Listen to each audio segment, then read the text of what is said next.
Hello friends, welcome back to my channel dream big தமிழா. இன்றைக்கி ஒரு சூப்பர் ஸ்டோரி பார்க்கலாமா? ஒரு ஊரில் அரசன் ஒருவன் இருந்தார். அதிகாலையில் எழுந்தவுடன் சூரிய உதயத்தை பார்ப்பது அவரது வழக்கம்.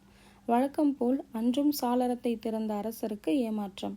சூரிய உதயத்துக்கு பதில் அவர் கண்களில் ஒரு பிச்சைக்காரன் தான் தோன்றினான்.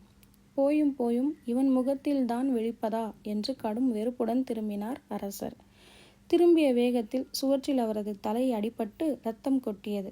வலியோ பொறுக்க முடியவில்லை. அத்துடன் கோபம் வேறு பொங்கியது. பிச்சைக்காரனை இழுத்து வருமாறு கட்டளையிட்டார். காவலர்கள் அவனை இழுத்து கொண்டு வந்து மன்னர் முன்னே நிறுத்தினர். அரச சபை கூடியது. தனது காயத்துக்கு காரணமாக இருந்த பிச்சைக்காரனை தூக்கிலிடுமாறு தண்டனையும் கொடுத்தார். பிச்சைக்காரன் கலங்கவில்லை. கலகலவென சிரிக்கத் தொடங்கினான். சபையில் இருந்தவர்கள் திகைப்புடன் விழித்தனர். அரசனுக்கோ கோபம் கட்டுக்கடுங்காமல் போய்விட்டது. பைத்தியக்காரனே, எதற்கு சிரிக்கிறாய் என்று ஆத்திரத்துடன் கேட்டார் அரசர். என் முகத்தில் விழித்ததால் உங்கள் தலையில் சிறு காயம் மட்டும்தான் ஏற்பட்டது.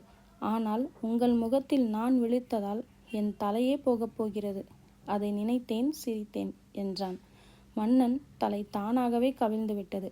தவறை உணர்ந்தவன் தண்டனையை ரத்து செய்து பிச்சைக்காரனை விடுவித்தான்.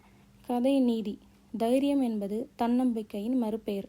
அது இல்லை என்றால் சமயத்தில் உயிரை கூட காப்பாற்றிக் கொள்ள முடியாமல் போய்விடும்.